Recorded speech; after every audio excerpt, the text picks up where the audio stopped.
நீங்கள் ப்ளீஸ் ஸ்டேஜுக்கு வந்து உங்ககிட்ட இருந்து இப்படியான நல்ல படத்தை கொடுத்துருக்கக்கூடிய நல்ல பாடல்களை கொடுத்துருக்கக்கூடிய பிரணவ் பற்றி ஒரு சில வார்த்தைகள் சார். பரவாயில்ல வச்சு நீங்களே வச்சுக்கோங்க. எல்லாருக்கும் வணக்கம். அவர் சொன்ன செம பொய் ஒன்று சொன்னார். அந்த பொய்யை மட்டும் ஃபஸ்ட் சொல்லிவிட்டு அப்புறம் நான் உள்ளே போகிறேன். Okay sir. தாங்க முடியல. இவர் காலேஜில் இருந்தாராம். இங்கே கால் கேட்டு பாருங்கண்ணா. நான் உனக்கு கால் பண்ணேண்ணா? இல்லைண்ணா, விக்ரம்ண்ணா, பழைய மேனேஜர். கிடையாது கிடையாது, நான் உண்மையை சொல்கிறேன் சார். சொல்லுங்கள், தயவு செஞ்சு அது உண்மையை சொல்லுங்க. இவர் எனக்கு சொல்கிறாராம். சொல்லுங்கள். அவங்க விக்டரி ஸ்டோர்னு எங்கள் ஏரியாவில் ஒரு பயங்கரமான அந்த கடையில் சாப்பிட்டு தான் நாங்கள் இவ்வளோ பேர், ஒரு மிகப்பெரிய இண்டஸ்ட்ரியில் ஒரு 20 பேர் இருக்கோம். அந்த கடையில் தான் சாப்பிட்றோம். இவங்க பாக்கியா இருக்காங்க, அவங்களோட கடை தான். ஓகே, அங்கே நான் வந்து ஜென்ரலாக ஸ்டூல் போட்டு உட்காந்துட்டு போகிறவங்க வரலாம் கலாய்ப்பேன். ஓகே, அப்போ வந்து இவன் வந்து என்ன ஸ்கூல் ஆப்பர்ச்சுன்னா இப்போ காலேஜ் ஸ்டார்ட் பண்ணுறேன். அதை ஸ்கிப் பண்ணிட்டேன்ல, அதை மட்டும் தான் சொல்ல போகிறேன். ஸ்கூலா பண்ணி காலேஜாடா? காலேஜ் படிக்கும்போது இல்லை, வெறும் கவர் ஒன்று எப்படி சுற்றிட்டே வந்தான். எதுக்குன்னா நெய் வாங்க வந்திருக்கான் கடைக்கு. விக்டரி ஸ்டோரில் நெய் வாங்க வந்துட்டு நெய் வாங்கிட்டு இப்படியே வெளியே போகும்போது இப்போ தான் நான் அவங்க கூட ஒர்க் பண்ண ரெடியாக இருக்கேன், நான் ரெடியாக இல்லைப்படா அப்படின்னு நினச்சிட்டேன். அதுக்கப்புறம் ஒரு 4-5 வருஷம் இருக்கும். அது 4-5 வருஷம் 3 years ஆயிடுச்சு. ஓகேங்களா, அது உண்மை. அப்போது அதே கடையில் நான் அதே ரோலில் தான் இருந்தேன். அப்போ இவன் வரான். இவன் எப்படி வந்தான்னா, இவன் வந்து நடக்கிறத விட ஓடுறது ஸ்லோவாக இருக்கும். ஓகேவா, அவன் வந்து நடந்து வரானா ஓடி வரானே தெரியல, எப்படி வந்தான் அண்ணாண்டு ஒரு மாதிரி நெளிஞ்சு வந்தான். என்னடா இப்போ ரெடி ஆகிட்டியா அப்படின்னு. ஐயோ ரொம்ப தப்புண்ணா, அப்போனா அப்படி கேட்டிருக்கவே கூடாது, ஸோ ஸ்டூபிட் அந்த மாதிரிலாம் சொன்னான். சரிப்போ அப்படின்னு அனுப்பிட்டேன். அப்புறம் அவங்க அம்மா வந்தாங்க. பையன் ரொம்ப நல்ல பையங்க, யாருக்குமே கெடுதல் நினைக்க மாட்டான், அவனுக்கு ஒரு வாய்ப்பு கொடுங்க. அதுக்கெலாம் வாய்ப்பு கொடுக்க முடியாது, போங்க மேடம்னு சொல்லி அனுப்பிட்டேன். அப்புறம் அவன் அங்கேருந்து மெதுவாக வந்து ஒரு யூடியூப் ஒரு லிஸ்ட்டு மாதிரி கொடுத்தான். இதில் நான் மியூசிக் பண்ணது கொஞ்சம் கேட்டு சொல்லுங்கன்னு கேட்டால் பயங்கரமாக இருந்தது. ஒரு குவார்ட்டரில் ஒரு பீஸ் பண்ணியிருந்தான். அப்போ தான் அந்த கால் நடந்துச்சு. அப்புறம் வந்து விக்டர்கிட்ட சொல்லி, விக்டர் அவனுக்கு கால் பண்ணிங்கன்னா நல்லா பண்ணுறான் விக்டர், என்ன ஆச்சு தெரியல, நம்ம திட்டினது அவன் சீரியஸாக எடுத்துக்கிட்டான் போல் அப்படி. அதுக்கு முன்னாடி நான் கொஞ்சம் இன்னும் திட்டினேன், அது நான் இப்போதைக்கு போடான்னு சொல்லிட்டேன். ஓகே, அது செம்மையாக இருந்தது அந்த மியூசிக்கு. எனக்கு அன்றைக்கி வந்து அப்பா செம்மையாக இருக்கே, என் கூட ஒர்க் பண்ணியாடா அப்படின்னு கேட்டேன். கண்டிப்பாக பண்ணுறேன்னா. இப்போ ஃபஸ்ட்டு கர்ணன்லாம் ஃபஸ்ட்டு ஒர்க் பண்ணால் அந்த இன்டர்வெல்லாம் இருக்குல்ல, அதிலேருந்து இப்போ வாழை, கல்கி, பாரிஸ் ஜெயராஜ், ரெட்ரோ எல்லாமே என்னோடய எல்லா படத்துலேயும் ஒரு எப்படி ரத்தீந்தர் சொன்னார்ல அது மாதிரி ஒரு எக்ஸிக்யூட் பண்ணுற. ஃபுல்லாக ஸ்பெல்லிங் மிஸ்டேக்காக இருக்கும், ஃபைல் நேமே கண்டுபிடிக்க முடியாது. இந்த ஸ்கில் கிடையாது. மியூசிக் பயங்கரமாக ஒர்க் பண்ணி தந்து. அண்ட் அந்த இப்போ ரெட்ரோவில் கூட அந்த கடல்லேருந்து உள்ளே போயிட்டு வருவார்ல, அந்த சீக்வன்ஸ் வந்து பிரணவ் தான் அந்த சீக்வன்ஸோட. அப்புறம் ஜிகர்தண்டா XXXலாம் செம. கல்கியில் வந்து அந்த வீரான்னு ஒரு சாங் அண்ட் தீம் வரும்ல, அது கர்ணனில் அந்த இன்டர்வல் போர்ஷன். அப்புறம் அந்த போலீஸ் ஸ்டேஷனில் வந்து இதெல்லாம் வந்து சிங்கிள் ஹேண்டாக வந்து ஒரு பயங்கரமான பெட் க்ரியேட் பண்ணி எனக்கு ஒரு வெரி ஃபியூ அசிஸ்டன்ஸாக எனக்கு வந்து நிறைய மியூசிக் ப்ரொடியூஸே பண்ணுவாங்க. நான் யூஸ்வலாக நானே பண்ணிடுவேன், ஏதாவது ஒரு 2 வேலைக்கு தான் இருக்கும். நானே எலக்ட்ரிஷியன், ப்ளம்பர் எல்லா வேலையும் வீட்லேயே பார்த்துட்ருப்பேன். வெரி ஃபியூ பீப்புள் தான் என் கூட ஒர்க் பண்ணி மியூசிக்கும் ப்ரொடியூஸ் பண்ணி சேர்ந்து நம்ம அப்படி ஒர்க் பண்ணுவோம். அதுமாதிரி வெரி ஃபியூவில் நிறைய பண்ணது பிரணவ் தான். So it's been. நடுவில் டீ குடிக்க போயிட்டாங்க. ஸோ யா, இது ஐயோ அந்த ஈவெண்ட் மட்டும் சொல்லிட்டு வரேன்னு சொல்லியிருந்தேன், ரொம்ப சாரி. படத்தை பற்றி பேசிடலாம் வாங்க சார். எனக்கு வந்து ஒரு வாட்டி டில்லி பாபு சார் கால் பண்ணேன். எனக்கு யாரெல்லாம் தெரியாது, நான் வந்து ப்ரொடியூசர் டில்லி பாபு. அப்போ ஏர்லி டேஸ் நினைக்கிறேன், Maragatha Naanayam. I think one of the first films அது மரகத நாணயம். அடுத்த 2-3 செகண்ட் ஃபிலிம். அப்போ தான் ரொம்ப ஏர்லி டேஸ். அப்போ கால் பண்ணி என் கூட ஒரு மியூசிக் அசிஸ்டண்ட்டாக ஒர்க் பண்ணிட்டு இருந்தார், திபு நீலன் தாமஸ்ன்னு சொல்லி. அவர் உங்கள் அசிஸ்டன்ட் தானா அப்படின்னு கேட்டு, ஏன்னா எனக்கு ரொம்ப பேர் ஒர்க் பண்ணலன்னு தெரியும். அப்போ கேட்டார். நான் சொன்னேன், அம்மா செம்மையாக இருக்கும், இப்போ விட்டிங்கன்னா அப்புறம் பிடிக்கவே முடியாது அப்படின்னு சொன்னேன். அண்ட் திபுஸ் ஃபர்ஸ்ட் ஃபிலிம் வாஸ் மரகத நாணயம். அதனால எனக்கு ரொம்ப, நான் வந்து ஃபோன் பண்ணி திபு பேசிட்டியா அவங்க ப்ரொடியூசர்கிட்ட. அதுக்கப்புறம் நான் சாரோட பேசினதில்லை. But I'm very happy that எப்படி அது அமையுதுன்னே தெரில. என்னோட வேர்ல்டுக்குள்ளே இருந்து அவங்க திருப்பி ஸ்பெஷலான டேலண்ட்ஸை வந்து இந்த ஸ்டேஜ் கிடைக்க ரொம்ப கஷ்டம். ஏன்னா நிறைய பேர் நான் ஆக்சுவலாக முனிஷ்காந்த் அவர், அப்புறம் விஜயலக்ஷ்மி இவங்கெல்லாம் வந்து ஹசில் மேக்ஸில் இருக்காங்க. எவ்வளோ வருஷமாக ஓடிட்டே இருக்கோம். டெய்லி வரோம் கவர் தூக்கிட்டு ஓடிட்டே தான் இருக்கும். அது பார்க்கும்போது இந்த மாதிரி ஒரு ஸ்டேஜ் கிடைக்கிது ரொம்ப ஹாப்பி எனக்கு. தேங்க்யூ. அவங்க may soul rest in peace Dileep Babu அவர்களுக்கு அண்ட் அதோட ஜேர்னியை எடுத்து நடத்துகிற துரை அண்ட் தேவ் 2 பேருக்கும். அப்பாடா ஸ்டேஜுக்கு போய் இதை பார்க்காம சொல்லுவேன் 2 பேர், ஏன்னா எல்லாம் சொல்லிட்டாங்க. ஸோ அது ரொம்ப ரொம்ப சந்தோஷமாக இருக்குது எனக்கு. அண்டு நம்மளுடைய படம் இல்லாமல் ஒரு மேடையில் ஜாலியாக பேசுறது மாதிரி இருக்கிற ஒரு ஜாலி இருக்கு. அந்த மாதிரி ஒன்று கிடையவே கிடையாது. ரொம்ப ரொம்ப சந்தோஷம். அண்ட் இந்த படம் நான் பார்க்கல, இன்னும் நான் பார்க்க மாட்டேன், தேட்டரில் தான் பார்ப்பேன். ஏன்னா அந்த இதில் பார்த்தா ஒரு மாதிரி அந்த பாப்கார்ன் இல்லை, அந்த ஒரு மாதிரி நான் ஆல்மோஸ்ட் டெய்லி படம் பார்ப்பேன் தேட்டரில். அண்டு தேட்டரில் பார்க்குற மாதிரி ஜாலியாக ப்ளீஸ் படம் எடுங்க, அந்த மாதிரி எனக்கு ஃபீல் ஆச்சு. அது இந்த படமாக இருக்கும். நீங்கள் சொல்கிறதெல்லாம் வச்சு பார்த்தா, ஏன்னா சில பேர்லாம் நிஜமே சொல்லுவாங்க, பாதி பேர் கதையை கொஞ்சம் கொஞ்சமாக சொல்லிட்டாங்க ஃபுல்லாக. அப்படியா? ஆமாம், என் ஃப்ரெண்டு ஒரு என்கிட்ட வந்து மச்சி 6 சென்ஸ் பார்த்துட்டியா, அதில் ப்ரூஸ்வில்லிஸ் தான் பேய் அப்படின்ட்டான். ஏன்டா அப்படி சொன்ன, பார்க்கலடா அப்படின்னு. அது மாதிரி கொஞ்சம் கொஞ்சமாக அந்த நீங்கள் கேட்குறீங்கல்ல, உங்களுக்கு பிடிச்ச மொமெண்ட் எதுன்னா எல்லாரும் வச்சு சொல்கிறத வச்சு ஃபுல் படமும் சொல்லிடலாம் போல இருக்கு. இல்லை சார், இதில் கேட்காதீங்க, கேட்கக்கூடாது அப்படி. போதும், படமே பார்த்த மாதிரி இருக்கு.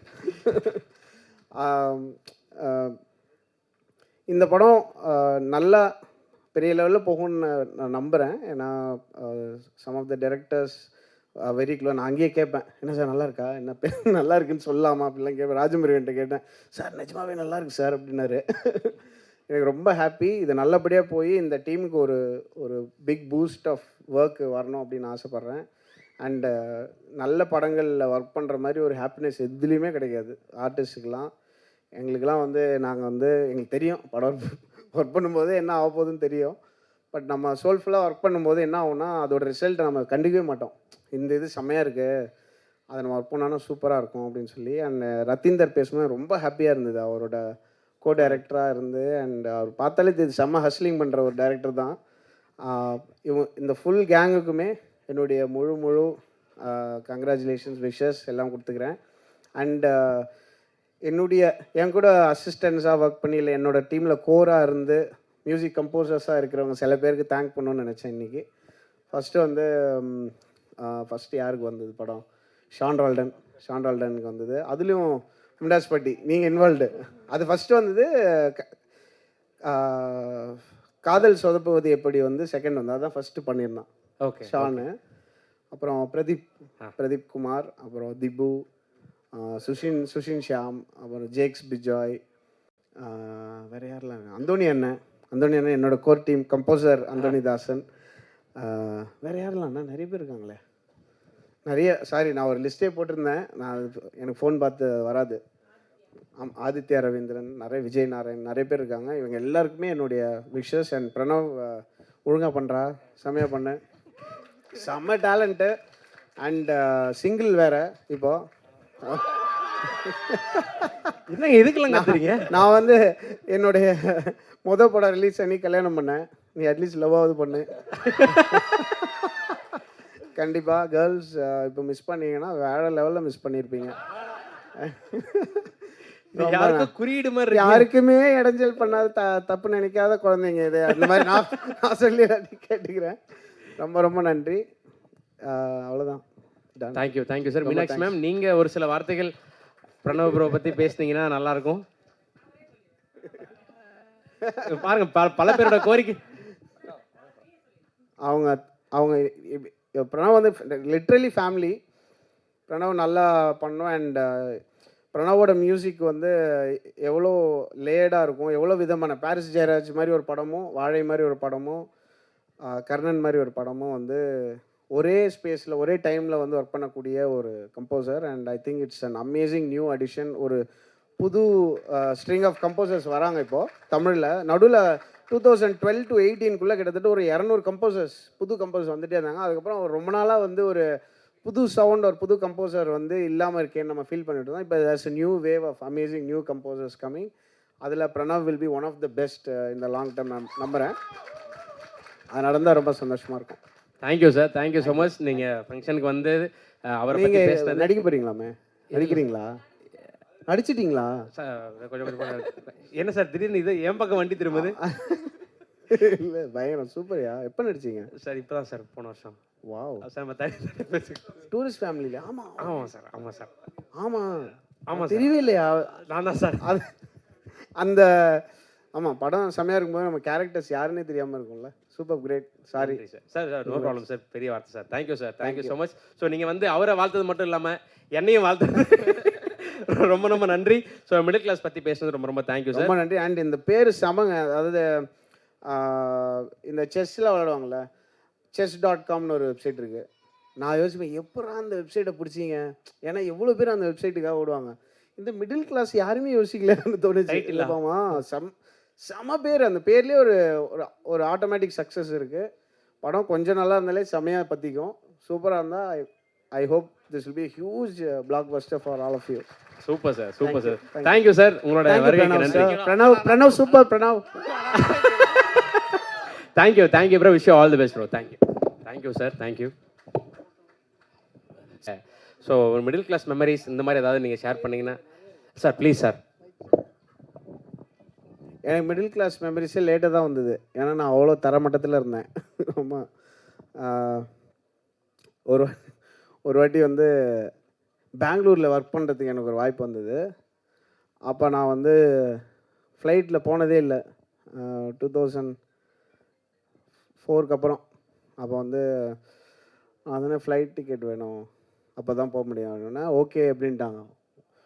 அப்புறம் பேமெண்ட் வந்து 5000 வேறு லெவல். ஏன்னா அது அப்போ லிட்டரலி எனக்கு செலவே கிடையாது, ஒன்றுமே கிடையாது. அப்போ நான் போயிட்டு பெங்களூர் போயிட்டேன், திரும்பி வரேன். ஸோ என்கிட்ட என்னென்னா காசு எல்லாமே தீரும்போது நான் ஒரு சிடி கவரில் வந்து சில்லறை வச்சுருப்பேன். அந்த சில்லறையில் தான், அந்த சில்லறை டச் பண்ணுறோன்னா நம்ம எக்கனாமிக் டிசாஸ்டர் வந்துச்சுன்னு அர்த்தம். ஸோ நான் அந்த சில்லறையில் எடுத்துகிட்டு தான் போகிறேன் பெங்களூருக்கு. எப்படி பேமெண்ட் கொடுத்துருவானுங்க 5000 அப்படின்ட்டு. போகும்போது அப்படியே ஷேர் ஆட்டோவில் போனேன். ஏர்போர்ட் வாசலில் உள்ளே விட மாட்டாங்கள்ல, அப்படியே உள்ளே போயிட்டு பெங்களூர் போயிட்டு திரும்பி அவங்கள ட்ராப் பண்ண சொல்லிட்டு வந்துட்டேன். அந்த கவரில் வந்து 150 ரூபா தான் இருக்குது, பாக்கி 200 ரூபா வச்சுருந்தேன். திரும்பி வரும்போது ஃப்ளைட்டில் வந்து குலுக்கல் முறையில் டிவி வின் பண்ணிட்டேன். ஓகே, அதுக்கு டேக்ஸ் மட்டும் 300 கட்ட சொன்னாங்க. ஓகே. அப்போ வந்து இறங்கிட்டு நான் வந்து ஷுர் அப்படின்னா, என்னோடய வாலெட் நான் வந்து இங்கே விட்டேன் அந்த மாதிரி சொல்லி இந்த 150 எடுத்து கொடுத்தேன். அந்த 150 பார்த்தோன்னே அவனுக்கு தெரிஞ்சு இவன் 150 இதுக்குள்ளே 150 இருக்குன்னு சொல்லிட்டான் தெரியாமல். அந்த மாதிரி வாலெட்டை மறந்து வச்சுவேன், கரெக்டாக சொல்லுவான், எண்ணி பார்த்துட்டு வருவான், அது தெரியாமல் சொல்லிட்டேன். அதை கொடுத்தோன்னே அவங்க 150 போட்டு எனக்கு அந்த ஒரு 1 வீக் அப்புறம் அந்த டிவி அனுப்பிச்சி விட்டாங்க. அது வரவே இல்லை எனக்கு. ஏன்னா எனக்கு அந்த கொரியருக்கு பே பண்ணுறதுக்கு முடியல, எனக்கு ஃபோனும் ரீச் ஆகாது, ரீசார்ஜ் இல்லை. அப்படியே ஒரு சைக்கிள் ஆஃப் நத்திங்னஸ் இருக்கும். அது வந்து போயிட்டே தான் இருந்தது. ஆனால் எனக்கு தெரிஞ்சு சென்னைக்கு வந்து எக்கனாமிக்காக நம்ம கஷ்டப்படுறோம்ல, அது வந்து வாண்டடாக பண்ணிக்கிறது தான் நினைக்கிறேன். நம்மளை தானே வரோம், அந்த எஃபர்ட் போடுறோம். அந்த எஃபர்ட் என்றைக்கா ஒரு நாளைக்கு அது ஃப்ரூட்ஃபுல் ஆகும். அதுக்கு வெயிட் பண்ணோம் அப்படின்னா கிடைக்கும். சம்டைம்ஸ் நம்ம ஒரு பாயிண்டில் வந்து ஒரு மாதிரி ஒன்று செட் ஆகும், ஒரு மாதிரி அரைகுறையாக ஒன்று செட் ஆகும். நம்ம ஒரு விஷயத்துக்கு போகும்போது பாதியில் வேறு ஒன்று செட் ஆகும். சில பேர் அதில் போயிடுவாங்க, அப்படியே அதுக்குள்ளே வந்து ஒரு லவ், அதுக்கப்புறம் ஒரு கார் இஎம்ஐ, அது அப்படியே ஒன்று வந்துடும். அந்த செட்டப்புக்குள்ளே மாட்டிப்போம். அதுக்கப்புறமும் பரவாயில்ல, இன்னும் கொஞ்சம் ஹசில் பண்ணி நம்ம பிடிச்சதை செய்வோம். சம்டைம்ஸ் பிடிச்சதை செஞ்சதுக்கு நமக்கு ரிவார்ட்ஸும் இருக்கும். அந்த லைஃப்பில் தான் நான் இப்போ இருக்கேன். ஏன்னா ரொம்ப ரொம்ப கஷ்டப்பட்டது உங்களுக்கு தெரியும், அதெல்லாம் வந்திருப்பீங்க. ராஜமுருகன்லாம் நான் ஒரு ஸ்டூடியோ கட்டும்போது ஸ்டூடியோலேயே மாட்டிக்கிட்டார். ஏன்னா ஏணி கீழே விழுந்துருச்சு. ஏணி போட்டு தான் மேலே போகணும் ஸ்டூடியோவுக்கு. ஏணி கீழே விழுந்துருச்சு. ராஜமுருகனை காணோம். நாங்கள் தேடுறோம், குக்கு படம் ஒர்க் பண்ணும்போது தான், எங்கடா ராஜமுருகன் காணோம்னா ஃபோன்லாம் அவர் இப்போ கூட இன்னும் அந்த இந்த ஃபோன் தான் வச்சுருக்காரு, 3310 மாதிரி ஒன்று வச்சுருக்காரு. ஃபோன் ஆஃப் கிஃப். அப்புறம் நாங்கள் போய் ஸ்டூடியோவுக்கு போனால் ஏணி கீழே இருக்குது. சார்னு சவுண்டு கேட்டுச்சு மேலேருந்து. அந்த மாதிரி நான் சொன்னேன், சார் ஞாபகம் இருக்கா சார் ஸ்டூடியோவில் தொலைஞ்சிங்களா, எப்படி மறக்க முடியும் அப்படின்னு சொல்லி. ஸ்டூடியோவில் அவர் மாதிரி இதாகிட்டார். அங்கேயே தூங்கி சவுண்டு கேட்காது இல்லை ஸ்டூடியோவில். அந்த மாதிரிலாம் நடந்திருக்கு. பட் சென்னை வந்து ஒரு எப்படி சொல்கிறது, ஒரு பேங்க் மாதிரி. கொஞ்சம் கொஞ்சமாக இங்கே ஒரு லோன் வாங்கிட்டோன்னா தப்பிச்சிக்கலாம். பிடிச்சதான் பண்ணுறது இதுதான். இதான் என்னுடைய ஒரு ஒன் ஆஃப் த, இது ரொம்ப டீசெண்டான ஸ்டோரி, அதனால சொன்னேன். புரியுது சார். ஏன்னா இப்போ பேசும்போது யாரோ சொன்னாங்க மிடில் கிளாஸ்ன்றது கனவுகளை சுமந்துக்கிட்டு இருக்கக்கூடிய ஒரு கூட்டம் அப்படின்னு. ஸோ உங்களுக்கு அந்த கனவுன்றது இப்போ நீங்கள் ஒரு பெரிய ஸ்டேஜ் இருக்கீங்க, இந்திய சினிமாவில் ரொம்ப முக்கியமான ஒரு மியூசிக் கம்போசராக இருக்கீங்க. ஸோ நீங்கள் உங்களோட ஃப்ளாஷ்பேக் டேஸில் உங்களுக்கான கனவுன்றது இருக்கும்ல, மிடில் கிளாஸ்ன்ற என்னோட கனவு எப்பயுமே என்ன இருக்குன்னா, என்னோட பெஸ்ட் எக்ஸ்பீரியன்ஸ் எல்லாருக்குமே கிடைக்கணும்னு ஆசைப்பட்றேன். ஸோ நம்ம இப்போ எனக்கு ஒரு ஹசில் இருந்தது. அந்த ஹசிலுக்கு எனக்கு ஒரு செம்ம எக்ஸ்பீரியன்ஸ், செம்ம பிளெஸ்ஸிங் கிடச்சிருக்கு. அண்ட் இது எல்லாருக்கும் கிடைக்கணும் அப்படின்னா நம்ம வந்து ஒரு ஒரு கரப்ஷன் ஃப்ரீ பொலிட்டிக்கலாக இருக்கிறவங்க வந்து நிஜமாவே எல்லாம் நல்லா இருக்கணும். நிஜமாவே நல்லா இருக்குன்னு நினைக்கிறது எவ்வளோ ஈஸி யோசிச்சு பாருங்கள். அதுக்கு எஃபர்ட்ஸ் எடுக்கணும்ல, அது ரொம்ப ஈஸியாக எடுக்கலாம். இப்போ எனக்கு வந்து ஸ்ட்ராட்டஜிக்காகவும் என்ன பண்ணணும்னு தெரியும். ஒரு பெரிய மூவ்மெண்ட்டாக க்ரியேட் பண்ணணுனால என்ன பண்ணணும் ஆல்மோஸ்ட் எல்லாருக்குமே இன்றைக்கி தெரியும். எல்லார் கையிலையும் உலகத்தோட எல்லா நாலேஜும் இருக்குது. ஸோ அந்த மாதிரி பொலிட்டிக்கலாக ஒரு பெரிய ஷிஃப்ட் வரணும்னு நான் ரொம்ப ஆசைப்பட்றேன். என்னோட ஆசை வந்து லாங் டேர்மில் வந்து எல்லாருக்கும் எனக்கு கிடைச்ச இந்த ஹாப்பினஸ் அண்ட் எக்ஸ்பீரியன்ஸ் கிடைக்கிறதுக்கு நம்ம ஒரு டூலாக இருக்கணும்னு நினைக்கிறேன். அவ்வளோதான். Super sir. ஸோ தொடர்ந்து எங்களை என்டர்டெயின் பண்ணிட்டே இருங்க. ஆமாம். ஸோ நீங்கள் படம் நமக்கு வந்து ஒன்றும் இல்லை, ஒரு நெக்ஸ்ட்டு 2-3 மாதத்துக்கு நம்ம எவ்வளோ வேணால் சாப்பிட்லாம் அப்படின்ற மாதிரி இருக்குது. அதுவே எவ்வளோ பெரிய லக்ஸரி தெரியுமா? அந்த அட்லீஸ்ட் அதாவது கிடைக்கணும் இல்லையா எல்லாருக்கும். அதுக்கு நம்ம என்னால் முடிஞ்ச என்னோட ஒர்க் பண்ணுற எல்லாருமே எங்கள் வீட்டை சுற்றி இப்போ பிரணவெலாம் எடுத்திங்கன்னா அந்த லெஃப்ட் ரோட்டில் போனீங்கன்னா பிரணவ் இருப்பான், அந்த செல்லே திபு இருந்தான். ஸோ அதுதான் என்னுடைய ட்ரீம். அந்த ட்ரீம் ரியலைஸ் ஆகிட்டு இருக்கு ஃபாஸ்ட்டாக, which is happy. Super sir, super. So உங்களை தொடர்ந்து நாங்கள் வந்து பயங்கரமாக எங்களை என்டர்டெயின் பண்ணிட்டே இருக்கீங்க. அதை கீப் இன்ஸ்பைரிங் பண்ணுங்கள் சார், கீப் என்டர்டெயின் பண்ணுங்கள் சார். Thank you so much. நீங்கள் படம் பார்க்கல, தியேட்டரில் தான் பார்ப்பேன், இப்படிலாம் பார்க்க மாட்டேன், வித் பாப்கார்ன்றதை நீங்கள் சொன்னீங்க. ஸோ படம் பார்த்துட்டு உங்கள்ட்ட இருந்து எப்பயாவது தான் இந்த ட்வீட் இந்த மாதிரி விஷயங்கள்லாம் வரும். இதுக்கு ஒரு வீடியோவே நீங்கள் வந்து எங்களுக்காக ஒரு வீடியோ ரெக்கார்ட் பண்ணி போடுவீங்கன்னு நாங்கள் எதிர்பார்த்துட்டு இருக்கோம் சார். ஸோ க்ளோஸ் டு கனெக்டடாக இருக்குது உங்களுக்கு இந்த படம். So expecting sir. Thank you so much. Thank you.